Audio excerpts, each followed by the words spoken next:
Hello dear students, welcome in this video. और हम आपके लिए लेकर आए न्यू चैप्टर नंबर 15 धातु रूप शब्द। ठीक है, तो हम यहाँ पे देखेंगे धातु रूप शब्दों के बारे में कि धातु रूप होते क्या है। धातु होती है वर्ब अर्थात क्रिया शब्द। ठीक है, तो संस्कृत में धातु रूप जो होते हैं क्रिया शब्द होते हैं विभक्तियाँ, उसमें विभक्तियों के अकॉर्डिंग चलते हैं। Let's start. तो फर्स्ट है छात्र शब्द। और किसका छात्र शब्द क्या है? अकारांत पुल्लिंग शब्द। ठीक है, तो अकारांत शब्द वो होते हैं जिसका अंत होता है, जिसका जो एंडिंग होती है ना वर्ण विच्छेद करके ए पर अंत होता है, तो उसको हम कहते हैं अकारांत पुल। ठीक है, अकारांत शब्द। तो ये है पुल्लिंग। छात्र शब्द किसका है? लड़का, मतलब बॉय, विद्यार्थी। ठीक है, लेट्स स्टार्ट। तो संस्कृत में 3 वचन होते हैं, एक वचन, द्विवचन, बहुवचन। जैसा कि एक वचन होता है एक के लिए, द्विवचन होता है 2 के लिए, और बहुवचन जहाँ पे बात 2 से ज़्यादा की जा रही हो, 3 की या 3 से भी ज़्यादा की जा रही, तो उसका प्रयोग होता है बहुवचन में। ठीक है, तो विभक्तियाँ संस्कृत में कितनी विभक्तियाँ होती है? संस्कृत में होती हैं 7 विभक्तियाँ, और एक होता है संबोधन। ठीक है, तो प्रथम विभक्ति में जो कारक शब्द होते हैं, विभक्तियाँ कैसे चलते हैं? कारक शब्द। ठीक है, तो प्रथम विभक्ति का जो चिन्ह के सबके अपने अपने चिन्ह होते हैं, सभी विभक्तियों के अपने अपने चिन्ह होते हैं, जिसके अनुसार हमें पता चलेगा कि हमें किस शब्द का किस वाक्य में क्या प्रयोग करना है। जैसे कर्ता एक है। ठीक है, अगर कर्ता प्रथम विभक्ति में कर्ता होता है ना, एक बार हम इनको देख लेते हैं विभक्तियों को। तो प्रथम विभक्ति जो होती है किसमें होती है? कर्ता में होती है, कर्ता। और द्वितीय कौन सी होती है? कर्म, कर्ता, कर्म, करण, संप्रदान। और नेक्स्ट है कर्ता, कर्म, करण, संप्रदान। और फिर होता है आपका नेक्स्ट विभक्ति आती है अपदान, अपदाने पंचमी। ठीक है, अपदान में पंचमी विभक्ति होती है। फिर आता है जो आपका संबंध बताता है। ठीक है, षष्ठी विभक्ति होती है आपकी संबंध में। सप्तम में क्या होती है? सप्तम में सबसे लास्ट में होता है आपका अधिकरण। ठीक है, अधिकरण कारक। अब संबोधन में, ठीक है, संबोधन तो संबोधन ही होता है, ये कारक नहीं है। तो कर्ता, कर्म, करण, संप्रदान, अपदान, संबंध, अधिकरण, ये आपके 7 कारक हैं। ठीक है, तो अब क्या होगा? इनके सभी के अपने चिन्ह होते हैं। जैसे कर्ता में कौन सा चिन्ह होता है? ने। कर्म के साथ होता है को। करण में चिन्ह होता है से या फिर किसी चीज के द्वारा। ठीक है, से या फिर द्वारा। और संप्रदान में क्या होता है? के लिए, के लिए।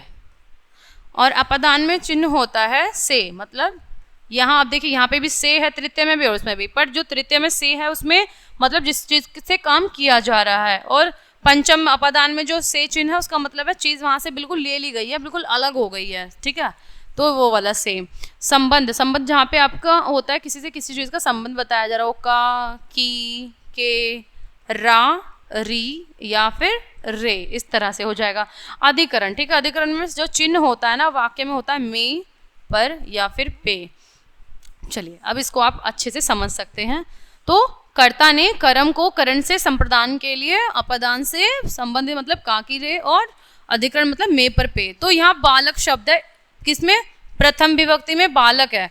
बाल कहा, द्विवचन में है बालको और बहुवचन में बालका। जैसे एक बालक ने, इस बालका का क्या अर्थ हो जाएगा? एक बालक ने। बालका को जगह 2 बालकों ने, और बालका को जगह सभी बालकों ने। ठीक है, तो द्वितीय का क्या चिन्ह हो जाएगा? जिस वाक्य में आ रहा है को चिन्ह, तो वहां पे और एक है कर्ता। ठीक है, जहाँ पे एक की बात हो रही है और चिन्ह क्या है वाक्य में? को है। ठीक है, जैसे बालक को, तो क्या हो जाएगा यहाँ पे? कर्म में होती है द्वितीय विभक्ति, तो बालकम, बालको और बालकान, सभी बालकों।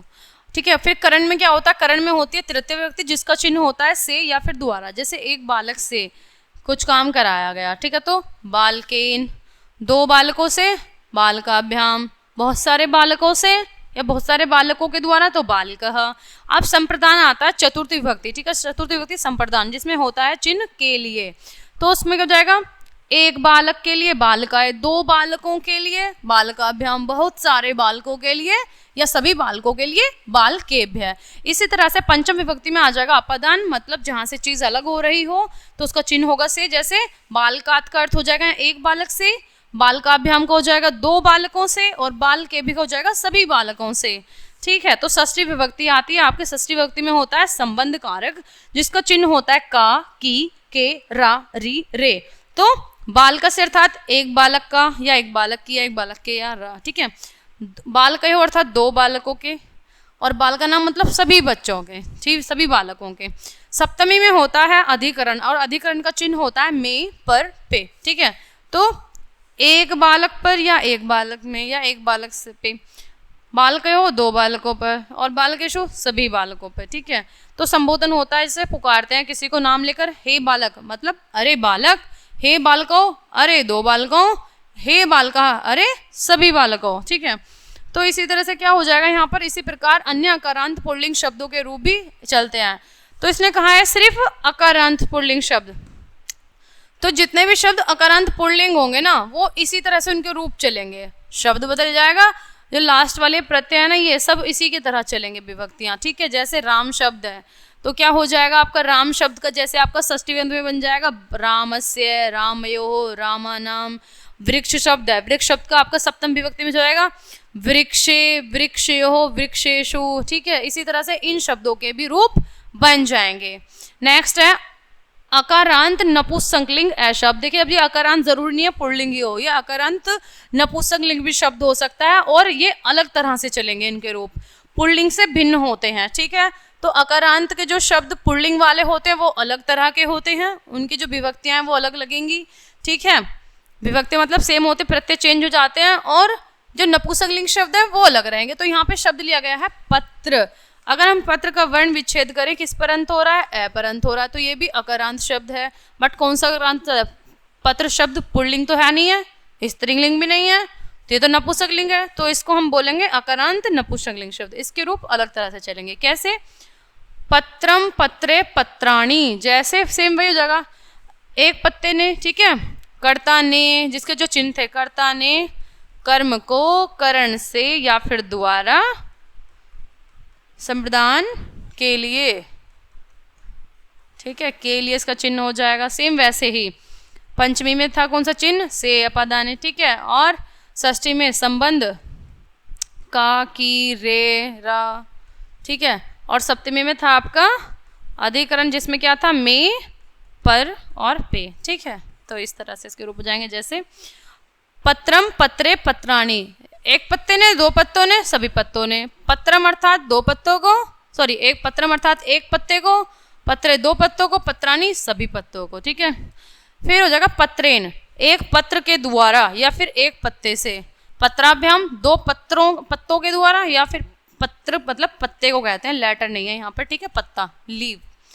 तो पत्राभ्याम दो पत्तों के द्वारा या दो पत्तों से, पत्र है अर्थात सभी पत्रों से, पत्राए एक पत्र के लिए, पत्राभ्याम दो पत्रों के लिए, पत्रेभ्य सभी पत्तों के लिए, पत्रात एक पत्ते से अलग हो रहा है कोई चीज, ठीक है, पत्राभ्याम दो पत्तों से, पत्रेभ्य बहुत सारे पत्तों से या फिर सभी पत्तों से, पत्रस्य एक पत्ते का, पत्र्योः दो पत्तों का, पत्राणाम सभी पत्तों का, पत्रे मतलब पत्ते पर या पत्ते में, पत्र्योः दो पत्तों पर, पत्रेषु सभी पत्तों पर, हे पत्र अरे पत्र, हे पत्रे अरे दो पत्रों, ठीक है, हे पत्राणी हे सभी पत्तों। तो इसी तरह से इसी प्रकार अन्य अकारांत नपुंसकलिंग शब्द, तो मतलब कहने का ये है, तो इसी तरह से जो भी और नपुंसकलिंग शब्द कौन से होंगे, अकारांत होंगे, उनके भी रूप जैसे पत्ते के रूप थे ना, इसी तरह से चलेंगे। किस तरह से, जैसे आपका है मित्र, धन, वन, मुख, कलम, बीज, जल, पुस्तक, स्वर्ण, हिम आदि, और भी ऐसे जो नपुंसकलिंग शब्द होंगे उनका रूप इसी तरह से चलेगा। तो अब आता है आकारांत, ठीक है। तो आकारांत शब्द स्त्रीलिंग शब्द, जैसे यहाँ पे लता शब्द, लता शब्द पुल्लिंग का तो है नहीं है, नपुंसकलिंग का भी नहीं है लता, ठीक है, लता मतलब बेल, ठीक है, जो बेल चढ़ती है पेड़ों पर, किसी भी चीज पर, किसी चीज की बेल, तो ये आकारांत शब्द जिसका एंड किस पे हो रहा है, लता, आ पर एंड हो रहा है इसका, ठीक है। तो इसमें भी सेम ऐसे ही चलेगा, कर्ता, कर्म, करण, संप्रदान, पदन, ठीक है, इसमें भी सेम ऐसे आ जाएगा, सेम इनके चिन्ह होंगे, लता, लते, लताहा, एक लता ने, दो लताओं ने, सभी लताओं ने, लताम, लते, लताहा, ठीक है। तो एक लता को, दो लताओं को, सभी लताओं को, ठीक है, और लतिया, लताभ्याम, लता भी। अब देखिए इनके रूप जो होते हैं ना पुल्लिंग से और नपुंसकलिंग से अलग तरह के होते हैं, सेम नहीं चलेंगे।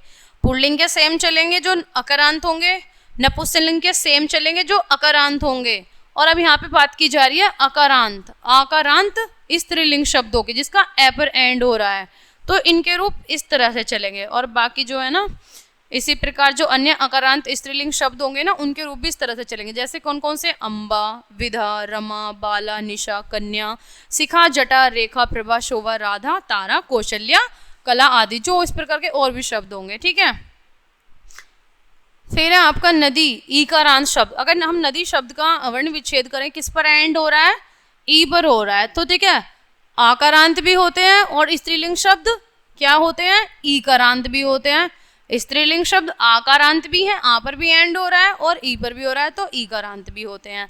तो इसके रूप अलग तरह के चलेंगे। सभी आकारांत शब्द इस प्रकार चलेंगे और सभी ईकारांत शब्द, जिन वर्डों का जो वर्ड स्त्रीलिंग वाले हैं और ई पर एंड हो रहा है, वो सभी जैसे नदी के रूप चल रहे हैं इस तरह से चलेंगे। ठीक है, जैसे नदी, नद्यो, नदः, एक नदी ने दो नदियों, वो सभी नदियों ने। फिर नदीम, नद्यो, नद्यः, अर्थात दो नदियों को, एक नदी को, दो नदियों को और सभी नदियों को। नद्या, नदीभ्याम, नदीभिः, तो यह हो जाएगा एक नदी के द्वारा या फिर एक नदी से। ठीक है, तृतीय में करण, दो नदियों से या दो नदियों द्वारा और नदी भी सभी नदियों द्वारा। नद्य है, नदीभ्याम, नदीभ्यः, तो इसी तरह यहाँ पे हो जाएगा एक नदी के लिए, दो नदियों के लिए, सभी नदियों के लिए। और पंचम में फिर नद्या, नदीभ्याम, नदीभ्यः, तो इसी तरह से इसका हो जाएगा। ठीक है, जहाँ पे चीज़ अलग हो रही होती है, तो एक नदी से, दो नदियों से, सभी नदियों से। और षष्ठी नद्यः, नद्यो, नदीनाम, तो यहाँ पे संबंध जो बता रहा है, ठीक है, कि नद्या एक नदी का, दो नदियों का, और नदी नाम सभी नदियों का। और फिर है सप्तम में नद्याम, नद्यो, नदीशु। ठीक है, तो जहाँ पर क्या बता रहा है? सप्तम में ही अधिकरण बता रहा है, अधिकरण कारक, जिसमें आपके होते हैं सप्तम विभक्ति। नद्याम अर्थात एक नदी का, नदी अर्थात दो नदियों को, नदीशु मतलब सभी नदियों का। तो हे नदी, अरे नदी, हे नद्यो, हे दो नदियों, हे नद्यः, हे सभी नदियों। अब आते हैं बात सर्वनाम शब्द रूपानी। तो देखिए, सर्वनाम शब्द के भी रूप किस तरह से चलते हैं? विभक्ति कारक के अकॉर्डिंग चलते हैं। तो सबसे पहले आया है, और इसमें भी क्या होता है, जो सर्वनाम शब्द है ना, पुल्लिंग, स्त्रीलिंग और नपुंसकलिंग, तीनों के अलग अलग तरह के होते हैं। ठीक है, तो सबसे पहले हम बात करेंगे यहाँ पे किसकी? तद। तद का अर्थ होता है वह सर्वनाम। ठीक है, और ये कौन सा है? पुल्लिंग। यहाँ पे पुल्लिंग की बात हो रही है, जो पुल्लिंग तद शब्द है। ठीक है, तो सेम वैसे ही होगा, तीन वचन होंगे और विभक्तियां होंगी सात आपकी। इसमें क्या नहीं होगा? इसमें संबोधन नहीं होगा। जैसे सहा, तो, ते, तो उसने, उन दोनों ने, उन सभी ने। वैसे तो सहा का अर्थ होता है वह, तव का अर्थ वे दोनों, और ते का वे सभी। ठीक है, जैसे वचनों के अकॉर्डिंग। तो यहाँ पे विभक्ति के अकॉर्डिंग कर्ता जो है, तो स का अर्थ क्या बन जाएगा? उसने, उस एक ने। तव अर्थात उन दो ने, ते अर्थात उन सभी ने। ठीक है, द्वितीय में भी इसी तरह से हो जाएगा। जो द्वितीय आपका कारक होता है ना, कर्म, तो क्या हो जाएगा? सेम जैसे हमने उसी का किया था, तो द्वितीय में हो जाएगा आपका तम, तो, तान, उन दोनों को, उसको, उन दोनों को और उन सभी को। ठीक है, तृतीय, इसी तरह से आपकी तृतीय विभक्ति हो जाएगी तेन, ताभ्याम, तह, अर्थात करण कारक। करण कारक का चिन्ह क्या होता है? से।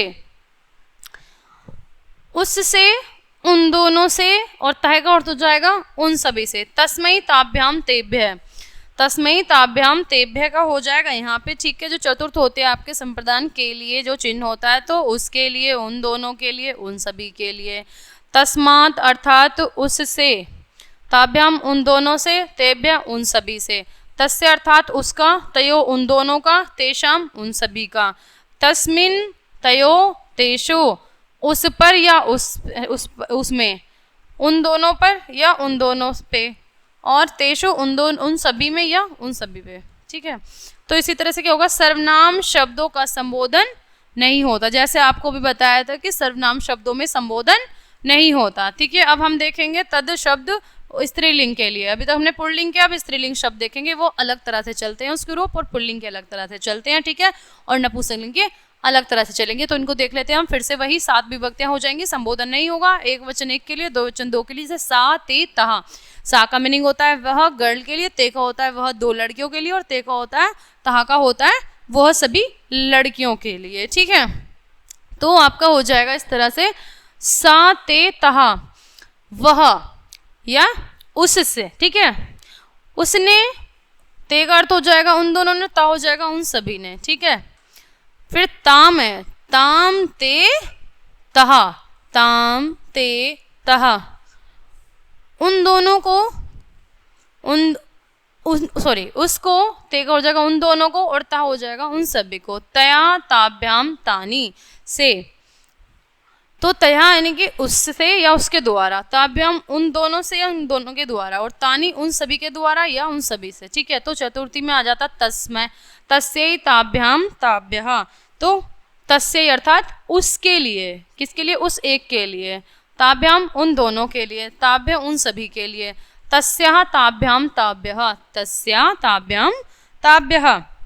अपदाने पंचमी ये, ठीक है, तो इसमें अपदान है, तस्या अपदान, जहाँ से चीज़ अलग हो रही होती है उसका चिन्ह होता है से, तो उससे, ताभ्याम उन दोनों से, ताभ्य उन सभी से, तस्याः तयो ताशाम। ठीक है, तो यहाँ पे संबंध बता रहा है ये, तस्य अर्थात उसका, तयो अर्थात उन दोनों का, और ताशाम अर्थात उन सभी का। सप्तम में तस्याम तयो ताशु, जिसमें होता है आधार अधिकरण। ठीक है, तस्याम अर्थात उससे, यहाँ पे आपको हो जाएगा उस पर या उसमें, और तय अर्थात उन दोनों पर, तासु उन सभी पर। ठीक है, अब देख लेते हैं हम तद शब्द, वह नपुंसकलिंग, पुल्लिंग स्त्रीलिंग हो चुका है, तद का अर्थ रहेगा वही, बट क्या है इसमें, पुल्लिंग के लिए अलग तरह से रूप चलते हैं, स्त्रीलिंग के अलग तरह से रूप चलते हैं, नपुंसकलिंग के अलग तरह से रूप चलते हैं। तो सेम वैसे ही होगा, यहाँ पे 7 विभक्तियां हो जाएंगी। ठीक है, और 3 वचन हो जाएंगे, जैसे तद शब्द को होता है तत् ते तानी, अर्थ इसका भी रहेगा वह एक, वे दो, वे सब, नपुंसकलिंग के लिए। ठीक है, जैसे तत् वह, ते वे दो, और ताबी वे सभी, तत् ते ताबी, तत् ते तानी, तत् ते तानी। ठीक है, तो इसी तरह से हो जाएगा इसका भी, यहाँ पे उसने, उन दोनों ने, उन सभी ने। ठीक है, और उसको, उन दोनों को, उन सभी को। बाकी इसमें क्या है,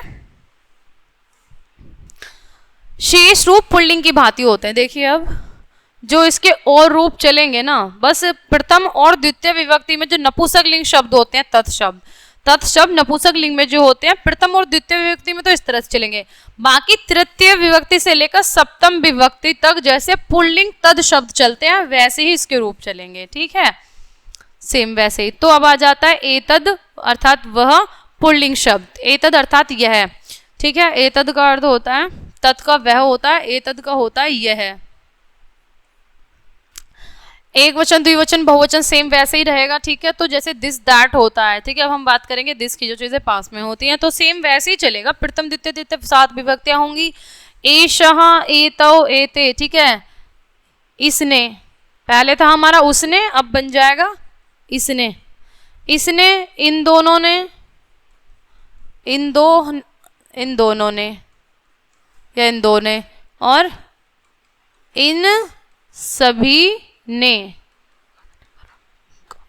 फिर इसको एतम, एतो, एतान,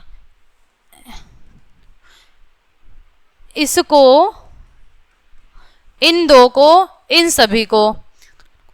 एतेन अर्थात से या द्वारा। ठीक है, तो इससे, इससे, इन दो से, और इन सभी से। ठीक है, तो इसी तरह से इसके रूप चल जाएंगे कारक विभक्तियों के अकॉर्डिंग। ठीक है, फिर आता है एतद, यह स्त्रीलिंग शब्द। अब इसी तरह से स्त्रीलिंग शब्द आएगा एतद, मतलब यह, और फिर पुल्लिंग शब्द, नपुल्लिंग हो गया, और फिर नपुंसकलिंग आएगा। ठीक है, तो इसका भी अर्थ यही होता है, एतद का यही होता है। ठीक है, तो जैसे उसका था मीनिंग, तो सेम ऐसे मीनिंग इनका हो जाएगा, बट इसके रूप अलग तरह से चलते हैं। प्रथम विभक्ति में हो गया इसका एषः,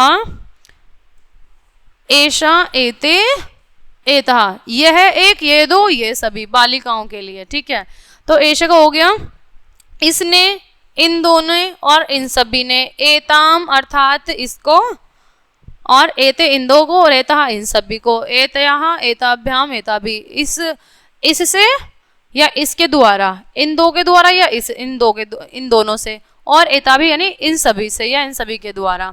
एतस्य, एताभ्याम, एताभ्य, ठीक है। तो यहाँ हो जाएगा एतस्य अर्थात इसके लिए, एताभ्याम अर्थात इन दोनों के लिए, एताभ्य इन सभी के लिए। बाकी रूप भी आपके इसी तरह से चल जाएंगे। फिर है एतत, यह नपुंसकलिंग शब्द।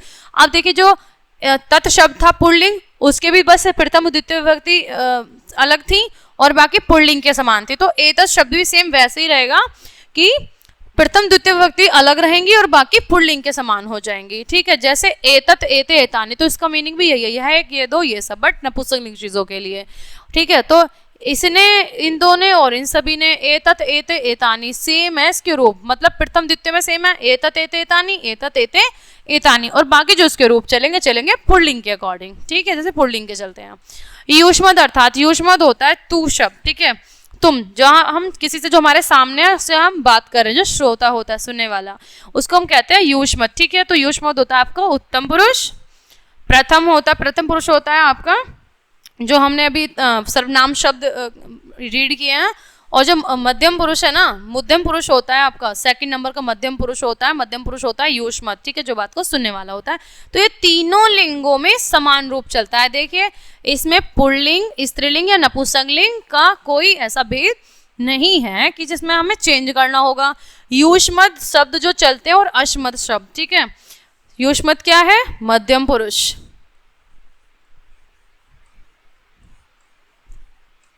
ठीक है। तो ये सभी तीनों लिंगों में समान रूप से चलता है। तो सेम एक वचन, द्विवचन, बहुवचन, 7 विभक्तियां हो जाएंगी। तुम अर्थात तुम, युवाम अर्थात तुम दोनों, युयम अर्थात तुम सभी, ठीक है, वचन के अकॉर्डिंग। तो तुमने, तुम दोनों ने, तुम सभी ने, तुमको, युवाम तुम दोनों को, युष्मान तुम सभी को, तृतीय तव्य अर्थात तुमसे या तुम्हारे द्वारा, युवाभ्याम तुम दोनों से या तुम दोनों के द्वारा, युष्मा भी तुम सभी से या तुम सभी के द्वारा, ठीक है।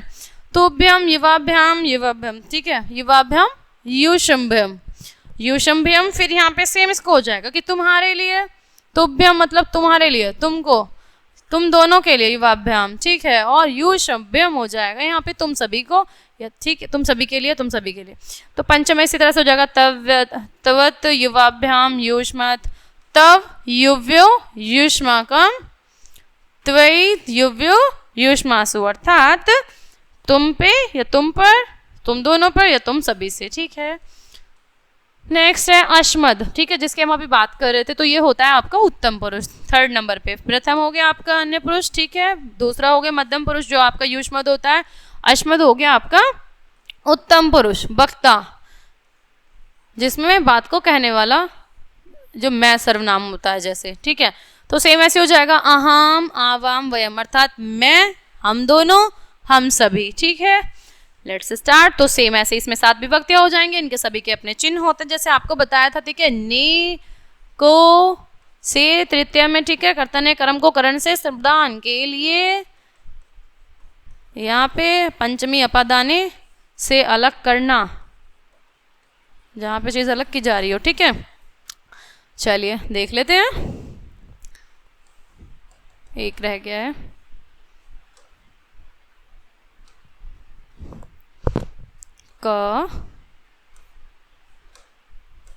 का संबंध के लिए का, की, के, ठीक है, और यहाँ पे मे पर, आधार पे। यस, अहम, आवाम, वयम, मैंने, हम दोने, वयम हम सभी ने, माम मुझको या मुझे, ठीक है, आवाम हम दोनों को, अस्मान हम सभी को, तृतीय मया मेरे द्वारा या मुझसे, आवाभ्याम हम दोनों से या हम दोनों के द्वारा, अस्मा भी हम सभी के द्वारा या हम सभी से, मह्यम अर्थात मेरे लिए, आवाभ्याम हम दोनों के लिए, अस्मभ्यम हम सभी के लिए, ठीक है। मत अर्थात मुझसे, ठीक है, और आवाभ्याम हम दोनों से, अस्मत् हम सभी से। षष्ठ्य मम अर्थात मेरा, आव्यो हम दोनों का, अस्माकम हो जाएगा हम सभी का, मई का हो जाएगा यहाँ पर मुझ पर या मुझ में, हम आव्यो हम दोनों में, और अस्मासु हम सभी में, ठीक है। तो बाकी आपके धातु रूप क्रिया को संस्कृत में धातु कहते हैं, जैसा आपको स्टार्टिंग में बताया गया है। क्रिया को संस्कृत में क्या कहते हैं? धातु कहते हैं। और संस्कृत में धातु का प्रयोग किसके होता है? वचन पुरुष के अनुसार होता है। 3 वचन होते हैं, ठीक है। और पुरुष मतलब प्रथम पुरुष, मध्यम पुरुष, उत्तम पुरुष, और आपके नपुंसकलिंग, पुल्लिंग और स्त्रीलिंग, ये आपके 3 थे, ठीक है। तो गम धातु भी यहाँ पे हम देखेंगे धातुओं के बारे में। गम का क्या अर्थ होता है? धातु, वर्ब, जाना। ठीक है, तो वर्तमान काल में, अब ये क्या होता है? टेंस मतलब लकार, ठीक है, समय। तो उसके अकॉर्डिंग चलते वर्तमान काल में कुछ और प्रत्यय लगते हैं, भूतकाल में कुछ और प्रत्यय लगते हैं और भविष्य काल में अलग प्रत्यय लगते हैं। सब में सेम प्रत्यय नहीं होते। धातु सेम होती है, वर्ब सेम रहेगी, जो मूल शब्द है वो सेम रहेगा जैसे गम, बाकी प्रत्यय चेंज हो जाएंगे। तो सेम इसमें 3 पुरुष होंगे। प्रथम पुरुष जैसे सर्वनाम में बताया था आपको 3 पुरुष, अन्य पुरुष था, ठीक है, मध्यम पुरुष था और उत्तम पुरुष था। अब ऐसे इसमें प्रथम पुरुष, मध्यम पुरुष, उत्तम पुरुष, ठीक है। गच्छति, गच्छतः, गच्छन्ति। गच्छ का अर्थ ही होता है जाना, तो गच्छति प्रत्यय पर ध्यान देंगे। ती, तह, अंति, सी, थ, आमी, आवह, आमा, ये हैं वर्तमान काल के प्रत्यय, ठीक है, लट लकार के प्रत्यय। गच्छति वह जाता है के साथ आएगा, जाता है या जा रहा है, वे दो जा रहे हैं, वे सभी जा रहे हैं। अब देखिए यहाँ पे पुल्लिंग हो, स्त्रीलिंग हो, नपुंसकलिंग हो, या तो गर्ल जा रही है या बॉय जा रहा है, यहाँ पे ये चीज़ मैटर नहीं करेगी। बस यहाँ पे ये सब सेम रहेंगे। बस आपको क्या देखना है कि बात अन्य पुरुष मतलब जो सर्वनाम शब्द होते हैं, ठीक है, सर्वनाम शब्द होते हैं ना, उनके साथ में ये प्रयोग किया जाएगा। मध्यम पुरुष युष्मद मतलब तू, जहाँ पे वर्ड था तू या फिर तुम, उसके साथ यूज होगा। उत्तम पुरुष जो सुनने वाला है, मैं के साथ, अश्मद के साथ यूज होगा, ठीक है, वेरी क्लियर। तो बस हमें ध्यान देना कि बात अगर वह या यह करके की जा रही है तो ये फर्स्ट वाली लाइन ती, तह, अंति इन प्रत्ययों का प्रयोग किया जाएगा मूल शब्द में। बात अगर तुम्हारी की जा रही है, तुम दो, तुम सभी, इस तरह से बात की जा रही है, ठीक है, या तो क्या हो जाएगा? ये वाले प्रत्यय चलेंगे, सी, थ। अगर बात की जा रही है मैं, हम दो, हम सभी के बारे में, तो ये थर्ड वाली लाइन के प्रत्यय यूज किए जाएंगे, वो भी किसमें? जो प्रेजेंट में काम किया जा रहा है उनमें, ठीक है। तो गच्छति, गच्छता, गच्छन्ति अर्थात जा रहा है वह या यह जा रहा है, गच्छतः वह या ये जा रहे हैं, ठीक है, वे दो जा रहे हैं और वे सभी जा रहे हैं। गच्छसि तुम जाते हो, गच्छतः तुम दोनों जाते हो, गच्छतः तुम सभी जाते हो, ठीक है। और फिर उत्तम पुरुष में जाएगा गच्छामि अर्थात मैं जाता हूँ, दो जाते हैं और सभी जाते हैं। अब आता है भूतकाल था लिंग लकार, तो इसमें भी सेम वैसे ही 3 वचन रहेंगे, 3 पुरुष रहेंगे, ठीक है, जैसे उसके अकॉर्डिंग बताया था आपको आगच्छत। अब क्या होगा? भूतकाल में जो शब्द होंगे ना उनके पहले ए लग जाएगा, वर्ब में क्या लग जाएगा? ए का प्रयोग होगा और प्रत्यय भी चेंज हो जाएगा, ए और त, ठीक है। तो आप इनको कैसे पहचानेंगे? जो भूतकाल के जो प्रत्यय होंगे, लिंग लकार के प्रत्यय होंगे ना, शब्द होंगे, उसमें शब्द से पहले, मूल शब्द से पहले क्या रहेगा? ए रहेगा और बाद में इनके प्रत्यय चेंज हो जाएंगे। अत, ताम, अन, छ, तम, त, अच्छा और छ, वह, आम, ठीक है, आम, सॉरी, आव, आम, इस तरह के प्रत्यय हो जाएंगे। तो यहाँ पे गया, वह गया या यह गया, या वह गई यह गई। आगच्छताम, वह गया, वे दो गए या वे दो गई। आगच्छन, वे सभी गए या ये सभी गई, ठीक है। और इस तरह से तुम गए, तुम दोनों गए, तुम सभी गए। मैं गया, तुम दोनों गए, और अगच्छाम, तुम सभी गए, हम सभी गए, हम दोनों गए और हम सभी गए, ठीक है। अब आता है भविष्य काल, ठीक है, जो काम अभी किया नहीं गया है किया जाएगा भविष्य में, ऐसी संभावना है, ठीक है। तो गमिष्यसि, गमिष्यति, गमिष्यतः और गमिष्यन्ति, तो इसके प्रत्यय जैसे आपके लट लकार के प्रत्यय ना, ती, तह, अंति वही रहेंगे, बस क्या चेंज हो जाएगा? यहाँ पे श्यत आ जाएगा, श्य, ये वाला यहाँ पर आ जाएगा, ये श्य। बाकी आपके प्रत्यय के सेम चलते हैं, ठीक है। ये रहा सी, थ, त, आमी, आवह, आमा, बस इसमें सभी में अगर आप ध्यान देंगे क्या आ रहा है? श्यत, ये श्यत आ रहा है सब में, श्य, ठीक है। बाकी लट लकार की तरह से सेम इसका हो जाएगा। नेक्स्ट, पट धातु, पट का अर्थ होता है पढ़ना, ठीक है। तो वर्तमान काल जैसे भी गम धातु था ना, ये तो सेम ऐसे इसके रूप चलेंगे। पट का अर्थ होता है पढ़ना, तो वह पढ़ता है या यह पढ़ती है, वह दोनों पढ़ते हैं या वे दोनों पढ़ती हैं। पठंती, वह सभी पढ़ते हैं या वह सभी पढ़ती हैं या पढ़ रही हैं। पठसी, पढ़ता, पढ़त, तुम पढ़ते हो, तुम दोनों पढ़ते हो, तुम सभी पढ़ते हो। पठामी, पठावा, पठामा, मैं एक पढ़ रहा हूँ के लिए पढ़ता हूँ, दोनों पढ़ते हैं और सभी पढ़ते हैं, ठीक है। तो भूतकाल लंग लकार में पट धातु का सेम हो जाएगा, ए लग गया यहाँ पर, प्रत्यय सेम रहेंगे, ठीक है, सभी के प्रत्यय सेम होंगे, बस मतलब कि धातु चेंज हो जाएगी, लकार के अकॉर्डिंग प्रत्यय सेम रहेंगे। धातु चेंज हो जाएगी लेकिन जो लकार में, एक लकार में जो प्रत्यय है ना, जैसे भूतकाल के लिए प्रत्यय ए आ रहा है, उसमें था पट गज धातु में, ऐसी सेम इसमें प्रत्यय रहेगा, ठीक है। तो वह पढ़ चुका, वह दो पढ़ चुके, अपठन वह सब पढ़ चुके, अपठा तुम पढ़ चुके, अपठतम तुम दो पढ़ चुके और अपठत तुम सभी पढ़ चुके। अपठम मैं पढ़ चुका, अपठाव हम दो पढ़ चुके और अपठाम हम सभी पढ़ चुके। इस तरह से आ जाएगा हम पढ़ चुके, ठीक है। तो हम यहाँ पे नहीं है, लेकिन इसका मतलब हम वाले के साथ में आएगा, मैं वाले के साथ में। अपठम मतलब पढ़ चुका, अपठाव दो पढ़ चुके और अपठा मतलब सभी पढ़ चुके। अब आता है बात लिट लगा रहा, अर्थात भविष्य काल की, ठीक है। तो जो काम किया जाएगा, तो सेम ऐसे इसका हो जाएगा, शत प्रत्यय आ रहा है, ठीक है। तो पठिष्यति पठिष्यत पठिष्य, वह पढ़ा, वह पढ़ेगा, वे दोनों पढ़ेंगे और वे सभी पढ़ेंगे। तुम पढ़ोगे, तुम सभी पढ़ोगे, और तुम दोनों पढ़ोगे, तुम सभी पढ़ोगे, ठीक है। नेक्स्ट है आपका क्र धातु। क्र धातु का अर्थ होता है काम का करना, ठीक है। क्र मतलब करना, करता है। क्र मतलब करना, ठीक है। करोति कुरुतः कुर्वन्ति, करता है, दो करते हैं, सभी करते हैं। करोषि कुरुतः कुरुत, तो ये भी हो जाएगा यहाँ पे करोषि, अर्थात तुम करते हो, दो करते हो, सभी करते हो। करता हूँ, दो करते हैं, सभी कर देंगे, ठीक है। नेक्स्ट है आपका फिर यही भूतकाल में सेम हो जाएगा आपका, बस आ जाएगा यहाँ पर, ठीक है। अकरोत, आकुरुताम, आकुर्वन, किया, तुमने किया मतलब, ठीक है। तो उसने किया या तुमने किया, उसने किया, उन दोनों ने किया और उन सभी ने किया। आ करो तुम, तुमने किया जो भी काम किया, ठीक है। तुमने किया, तुम दोनों ने किया, आकुरुतम, और आकुरुत तुम सभी ने किया। आकर्वम मैंने किया, आकुर्व हम दोनों ने किया, और आकुर्म हम सभी ने किया। इसी तरह से भविष्य का हो जाएगा, यहाँ से शत लग जाएगा, इसमें प्रत्यय तो करिष्यति, हम तुमने यहाँ पे हो जाएगा वह करता है, ठीक है। वह करेगा, जो काम को वह करेगा या यह करेगी, ठीक है। वो दो करेंगी या ये दो करेंगे। करिष्यन्ति वह सभी करेंगे। और इसी तरह से आपको हो जाएगा करिष्यसि, करिष्यत यूष्मद के साथ चलेंगे ये वाले, ठीक है। और करिष्यामि, करिष्यावह, करिष्यामा ये हो जाएगा अश्मद के साथ। मैं करूँगा, हम दोनों करेंगे, हम सभी करेंगे, ठीक है, जो भी काम करेंगे। तो ये था आपका यहाँ पे संस्कृत व्याकरण, जहाँ पे हमने जाना कुछ धातु रूपों के बारे में। अश्मद यूष्मद जो सर्वनाम शब्द थे उनके विषय में हमने यहाँ पर थोड़ा जाना। तो इनके सभी के जो रूप चलते हैं ना, विभक्तियों के अकॉर्डिंग चलते हैं। और संस्कृत में जैसे 3 लिंग होते हैं, पुल्लिंग, स्त्रीलिंग, नपुंसकलिंग, ठीक है।